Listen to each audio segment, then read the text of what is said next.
जय शिव शंभु, जय भोलेनाथ। महादेव से प्रार्थना है अपनी भक्तों पे सदा कृपा बनाए रखें और जो हमारे वीडियो को देख रहे हैं भोलेनाथ उन पे अपनी विशेष कृपा बनाए।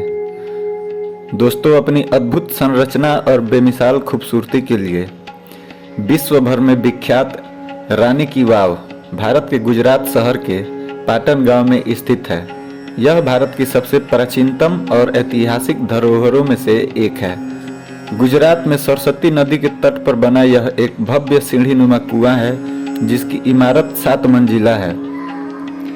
अपने इस प्रकार की यह एकलौती बावड़ी रानी की वाव चारों तरफ से बेहद आकर्षक कलाकृतियों और मूर्तियों से घिरी हुई है।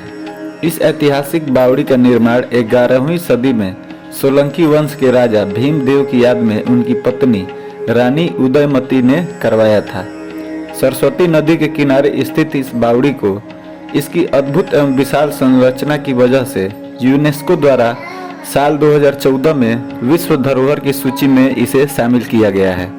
यह अपने आप में इसकी अद्वितीय और अनूठी संरचना है जो कि भूमिगत पानी के स्रोतों से थोड़ी अलग है। इस विशाल ऐतिहासिक संरचना के अंदर 500 से भी ज्यादा मूर्ति कलाओं का बेहद शानदार ढंग से प्रदर्शन किया गया है।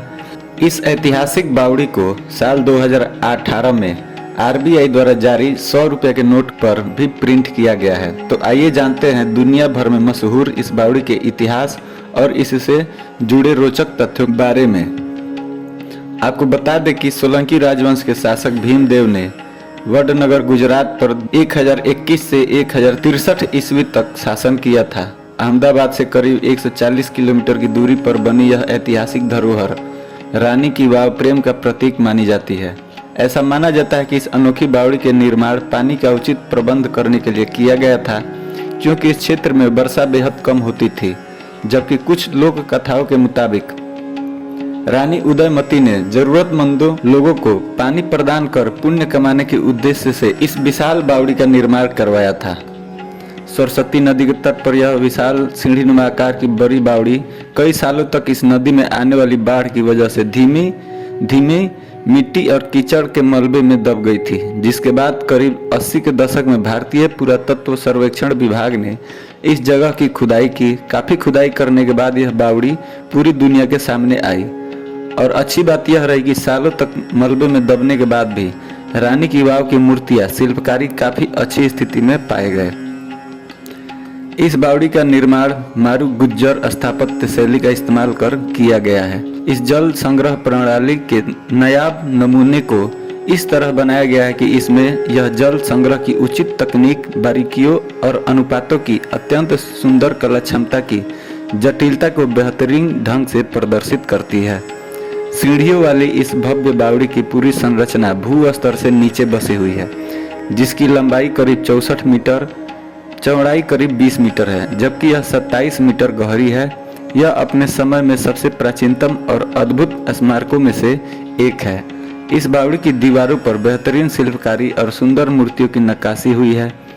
इसके साथ ही इस विशाल बावड़ी की सीढ़ियों पर बनी कुछ उत्कृष्ट आकृतियां यहाँ आने वाले सैलानियों का मन मोह लेती है। आपको बता दें कि अपने प्रवेश द्वार से लेकर अपनी गहराई तक यह अनूठी बावड़ी पूरी तरह से उत्कृष्ट शिल्पकार से सुसज्जित है। इस विशाल बावड़ी की अद्भुत संरचना और अद्वितीय शिल्पकार अपने आप में अनूठी है। सबसे खास बात यह है कि यह बावड़ी बाहरी दुनिया के कटे होने के वजह से काफी अच्छी परिस्थिति में है। यहाँ भगवान विष्णु के नरसिम्हा, वामन, राम, वराही, कृष्णा समेत अन्य प्रमुख अवतार की कलाकृतियां उकेरी गई है। इसके अलावा इस विशाल बावड़ी में माता लक्ष्मी, माता पार्वती, भगवान गणेश, ब्रह्मा जी, कुबेर जी, भैरव और सूर्य समेत तमाम देवी देवताओं की कलाकृति भी देखी जा सकती है। इसके अलावा इस भव्य बावड़ी पर भारतीय महिला के 16 श्रृंगारों को परंपरागत तरीके से बेहद शानदार ढंग से दर्शाया गया है। यही नहीं, इस बावड़ी के अंदर कुछ नाग कन्याओं के भी अद्भुत प्रतिमाएं देखने को मिलती है। गलियारे में खड़े होकर रानी के वाव की अद्भुत सीढ़ियों का नजारा ले सकते हैं आप। अपने प्रकार की इस इकलौती बावड़ी को कलश के आकार में ढाल दिया गया है। इस अद्भुत बावड़ी की दीवारों पर बने ज्यामितियां और रेखा चित्र देखते ही बनते हैं। तो दोस्तों, ये था रानी की वाव की ऐतिहासिक कथा। अगर आपको अच्छी लगी हो तो हमारे वीडियो को लाइक करें, कमेंट में ओम नमः शिवाय जरूर लिखें। और ऐसा ही ऐतिहासिक कथा हम आपको बताते रहें, ऐतिहासिक मंदिरों के बारे में आपको बताते रहें, हम अपने धर्मों के बारे में बताते रहें। इसके लिए आप हमारे चैनल को सब्सक्राइब जरूर कर लें। आज के लिए इतना ही। जय शिव शंभू, जय भोलेनाथ।